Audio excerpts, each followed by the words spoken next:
Alors bonjour à tous, je me retrouve avec vous aujourd'hui pour parler des générateurs et comment on peut utiliser cette feature assez ancienne maintenant pour simplifier le traitement des flux de données, en tout cas c'est le cas concret que je vais utiliser aujourd'hui, en JS.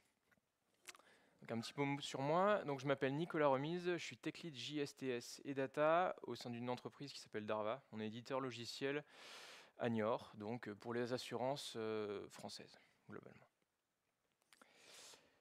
J'interviens principalement sur un écosystème JSTS. C'est là-dessus que je suis depuis que j'ai fini mes études et donc ça fait depuis 2018. Ça fait quelques années que je suis sur cet écosystème-là et depuis un an, j'essaye de passer petit à petit sur un nouvel écosystème, le Rust. Donc j'ai d'autres talks sur le sujet, pas aujourd'hui, mais j'en ai d'autres et c'est le seul que j'ai aujourd'hui sur le JSTS. À côté de ça, donc j'ai parlé la partie data. Dans mon entreprise, on intervient principalement sur MongoDB. Donc, mon domaine d'expertise tourne autour de ça, principalement. Ok, fini sur moi. Revenons-en à nos moutons. Pourquoi gérer des flux de données avec du JS? C'est clairement pas le premier choix quand on pense à ça. Donc, le petit contexte dans mon entreprise, c'est que on a une grosse volumétrie de documents journaliers. Je précise bien documents, donc c'est pas des documents au sens fichier, c'est des documents au sens MongoDB, donc c'est des records. Et donc, MongoDB, Bison, on est sur du Bison, JSON. Donc, vous voyez déjà où je vous guide. Et on a fait le choix, il y a quelques années, de ne pas partir sur un ETL clé en main, un genre de talent ou quoi, et plutôt de se dire, bon, bah, des ressources qui font du talent, c'est compliqué à trouver, c'est souvent cher. Des devs.js, c'est pas si compliqué que ça à trouver, c'est souvent moins cher. Donc on s'est dit, on va partir sur des transformations manuelles, scripting, et le tout pour rendre les données qu'on a plus interprétables pour les clients. Donc le choix du langage, c'est vite trouvé. Pourquoi? Parce que Bison, on arrive vite sur du JSON, vu que c'est du binaire, on le rend digeste, ça devient du JSON. Donc JavaScript Object Notation. Donc le JS supporte bien, et en plus c'est un langage qui est relativement polyvalent et accessible. C'est pas un langage de niche, tout le monde en a fait, ou moins, du moins j'espère, même si on n'en garde pas tous une bonne expérience, c'est un langage que tout le monde a pratiqué. Par contre, quand on parle de gros flux de données, c'est pas forcément le langage qui se démarque le mieux. On a une complexité pour tout ce qui est gestion des flux de données de manière asynchrone. On n'a pas trop de parallélisation. Alors c'est possible avec des dépendances, mais c'est pas le cœur même du langage. Nous, on avait une grosse criticité pour maintenir le code lisible. On fait des transformations sur des données. On veut que ces transformations restent pilotables, maintenables, plug and play limite. Et l'autre désavantage, donc avec du JS, bah, ok, il y a beaucoup de devs qui en font, mais il y a aussi beaucoup de pratiques plus ou moins vertueuses sur l'écosystème JS. Et bah, c'était pas terrible tout ce qui est plug and play, transformation. Et enfin, pour faire du JS performant, on doit passer par l'API Stream la plupart du temps. En tout cas, c'est comme ça qu'on nous le recommande. Et pour ceux qui ont travaillé avec l'API Stream, c'est une API qui est native certes, mais relativement vieillissante. Et en termes de développeur expérience, on repassera. Et au fil de mes investigations, pour essayer de trouver la bonne solution pour faire nos traitements de données, je suis tombé sur les générateurs. Alors, comme vous, c'est release en 2015, donc ça date un peu maintenant. Mais je l'avais vu passer, je m'étais dit, bon, un jour, il faudra que je m'y penche dessus. Puis, comme tout le monde, je ne l'ai jamais fait. Mais ce coup-ci, j'ai creusé. Mais qu'est-ce que c'est un générateur? Vulgairement, ce sont des fonctions qui peuvent juste être interrompues et reprises. Contrairement à une fonction classique qui a un début et une fin, son exécution, là, un générateur, il va pouvoir s'arrêter et reprendre à l'étape où il s'était arrêté. Ok, dans la pratique, ça donne quoi? Donc si on définit un générateur, je reviendrai sur les mots-clés qui permettent de définir une fonction génératrice. On a une fonction génératrice qui s'appelle filling generator, et on voit trois fois le mot-clé yield. Vulgairement, pour cette étape-là, on va partir du principe que c'est un genre de return qui fait pause. On appelle notre filling generator, et dessus, on va avoir la méthode next qui apparaît, et donc on va pouvoir faire next. La méthode next, qu'est-ce qu'elle nous retourne? Elle nous retourne un objet qui contient value done, et donc on va pouvoir accéder à la valeur que ça nous retourne, et on va avoir aussi le statut de savoir si la fonction génératrice est terminée ou pas. Donc pour les trois premiers appels de next, on va avoir une valeur. Et pour le dernier, vu que c'est le quatrième et qu'il n'y a pas de valeur annoncée, on va avoir une define. Et si on loguait la valeur de done, elle sera true. Ok, je pense que jusque-là, j'ai perdu personne. Mais qu'est-ce qui se passe derrière, derrière le mot-clé générateur? En fait, il y a deux protocoles importants que vous utilisez sans le savoir peut-être. C'est le protocole itérateur et itérable. C'est ça les deux piliers, les deux de fondation des fonctions génératrices. Donc un générateur est un objet itérable. Pourquoi? Un itérable, c'est quoi? C'est un objet qui, sur la key symbole itérateur, donc qui est aléatoire, a un objet qui retourne des méthodes. Okay, donc le fait d'avoir cette clé-là permet de pouvoir faire un for-off, de pouvoir boucler dessus. On n'est pas obligé d'utiliser tout le temps l'appel de next pour parser nos fonctions génératrices, sinon ce serait pas très cool. Donc, le fait que ce soit un itérable, on peut faire un for-off et se délester de la partie gestion du next et du done. Deuxième partie, protocole itérator. Les générateurs implémentent le protocole itérator en fournissant une méthode next par le biais, par l'accès à symbole itérator. Un exemple sera plus simple, et encore que. Donc, on voit bien qu'on a notre objet itérable avec, sur la clé symbole itérator, une fonction qui, elle, retourne un objet qui contient notre méthode next. Et dans next, on gère du coup la gestion d'un objet qui retourne value done à chaque fois. Cet itérable, en fait, on peut l'appeler en faisant un for-off. Et donc pour chaque valeur, en fait, on va avoir hello la première fois, world la deuxième fois, et on n'aura pas de troisième fois. Parce que lui saura gérer avec le for-off le fait que le done est à true. Ok? Ça, c'est une fonction génératrice. Mais c'est la version raw.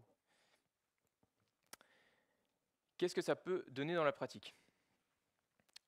Alors, on va revenir sur les keywords. Il y a 3 mots-clés qui vous permettent de savoir que vous êtes un peu dans cet écosystème des itérateurs, itérables et fonctions génératrices.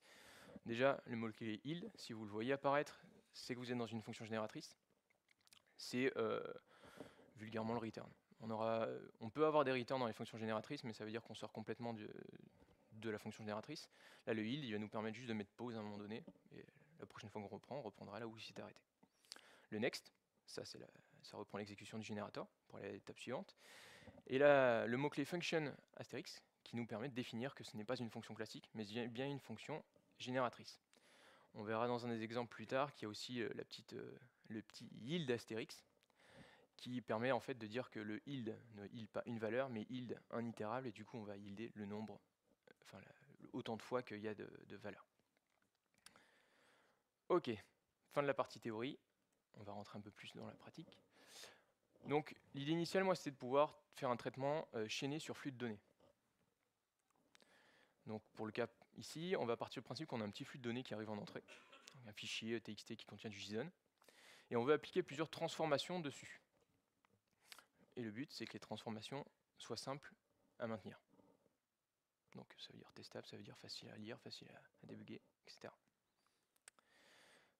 Vulgairement, on va le faire comme ça, on est dev.js tout frais, on arrive, on fait notre fonction, on commence par quoi? Par ouvrir le fichier, ok. J'ai une liste de pays à côté, c'est un dictionnaire de données qui me sert juste à pouvoir enrichir mes données. Et après, on va dire, pour chaque ligne que j'ai dans le fichier, fais le traitement.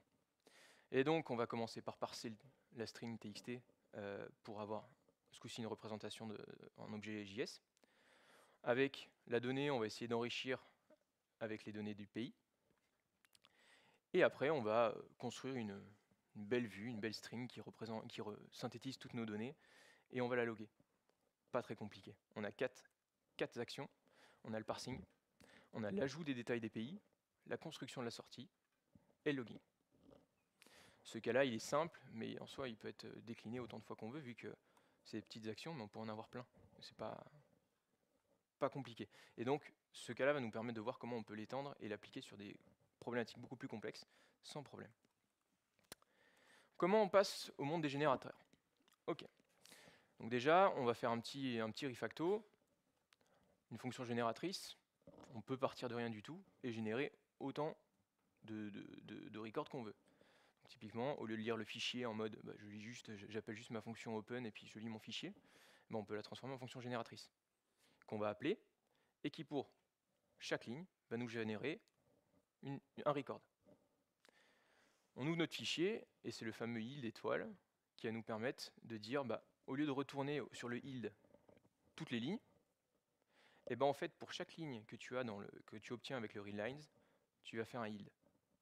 Donc en fait, si on voulait le faire vulgairement, c'est comme si on avait une boucle sur le readlines qui, pour chaque record, va faire un yield tout seul. Sauf que le yield étoile le fait de manière transparente. Ce qui nous permet après de directement consommer cette fonction génératrice en faisant un for await et un const data of reader. On voit bien qu'on exécute notre fonction génératrice. Ok, ça c'était juste une petite préambule parce qu'on l'utilise plus tard. Comment on gère les transformations?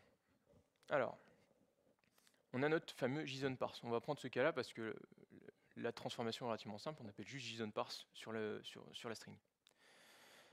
Pour la transformer en fonction génératrice, le parseur, il a besoin de la donnée qu'on lit du fichier. Donc il ne peut pas tourner juste comme ça sans paramètre. Donc forcément, il faut que ce soit une fonction génératrice qui prenne un input, notre data. Sauf que notre data, c'est une fonction génératrice. On vient du reader, c'est le exemple juste avant. Donc on n'a pas forcément la data au bon moment. Et qu'on l'obtient là. Et on ne va pas appeler notre fonction génératrice dans le for await, ça on veut l'enlever. Donc en fait, il faut qu'on dise que notre input, c'est un stream, c'est une fonction génératrice. Et du coup, dessus, je vais la consommer. Et pour chaque chunk que je récupère de ma consommation, c'est ça que je vais yield en faisant un parse dessus. Ok. Bon, on parlait de simplification. Pour une toute petite action toute simple, ici, on passe à quand même quelques lignes de code. Et comment ça se passe pour l'appel? C'est encore moins sexy. On fait notre for off, comme d'habitude, sauf que ce coup-ci, il faut appeler parseur avec le résultat du reader. Vous voyez où je veux en venir? Si jamais on avait d'autres actions, il faudrait les appeler toujours avec la n-1. Deux problèmes, les actions sont moins lisibles à cause de la consommation du générateur précédent, avec le for await et la petite partie boilerplate qui se rajoute à chaque fois. Et la consommation du générateur global, donc ici, est lourde, et pour appeler le générateur n, il faut l'appeler avec le n-1 à chaque fois. Mais rien de bien compliqué, on peut contourner ce problème-là en faisant des petits tools, des petites fonctions qui vont nous sucrer toute cette partie-là. Pour transformer notre lourdeur ici, qu'on devrait faire pour chaque transformation, chaque action, et en fait, on peut reproduire juste et faire une fonction qui s'appelle toConsumerGenerator par exemple, qui prend en paramètre la fonction qu'on veut appliquer, la transformation qu'on veut appliquer, et qui en fait va la prendre et va la transformer en fonction génératrice qui consomme un générateur. Ok, cette partie-là, c'est plus simple. Qu'est-ce que ça donne dans les faits? Ça donne qu'en fait, on fait juste une fonction qui définit, donc ici parseur fn, qui fait juste, avec la donnée que je reçois, je la parse. Et après, pour l'exposer en tant que génératrice, on fait toConsumerGenerator de notre fonction. Ok, c'est plus lisible, c'est maintenable. À tester, on ne va pas tester notre fonction génératrice, on a juste à tester que le JSON parse fasse son taf. C'est tout. Alors, je pars du principe qu'on aura aussi des tests dédiés pour tout ce toConsumerGenerator, mais ça, on l'a juste à les faire qu'une seule fois. On n'y touche plus. Et ensuite, l'autre partie, c'était les appels chaînés un peu pas propres. Et là aussi, on peut faire aussi une petite fonction qui va appeler à chaque fois, faire un reduce sur un tableau de fonctions et qui va les appeler les uns avec les résultats précédents, avec l'accumulation ici. Et puis là, j'ai ma petite gestion pour les résultats. Rien de bien important. Ce qui donne dans les faits qu'on peut très bien avoir une fonction qui s'appelle chain, qui va prendre notre liste de fonctionnalités, notre liste d'actions à appliquer dans l'ordre. L'ordre est important ici. Et ça, on n'aura pas de problématique là-dessus. Qu'est-ce que ça va donner dans les faits? Notre parseur, ça devient ça. Notre logger, ça devient ça. Alors, je ne peux pas juste faire console.log parce que j'ai besoin de retourner la valeur pour que le suivant puisse l'avoir. C'est pour ça que j'ai pas juste fait console.log. J'ai fait un logger fn.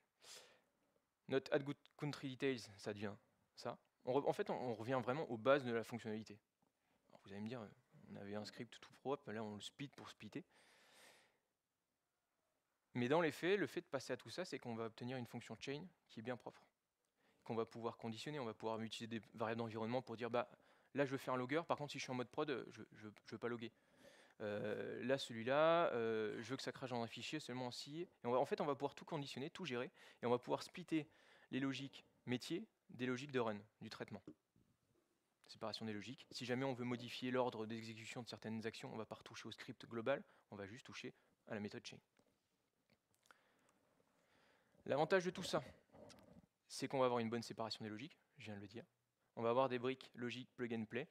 Vous allez pouvoir vraiment revenir à la base même de la fonctionnalité. Ici, je veux juste transformer, je veux juste parser, je veux juste lire, je veux juste créer un fichier. On va avoir des performances équivalentes à l'utilisation de stream classique. Alors ça, je vous demande de vous croire, je n'ai pas fait une benchmark, mais je vous garantis qu'on est au moins équivalent à du stream. On utilise des features innovantes, pas parce qu'elles sont récentes, mais parce qu'elles sont peu utilisées. Et enfin, on vient sur un autre paradigme du JS, qui est un peu à la mode, c'est le functional programming. Et je suis dans les temps. Je vous remercie de votre écoute. Si vous voulez retrouver les diapos, c'est disponible sur mon GitHub, sur le repo Talks, ainsi que des petits démos. Merci.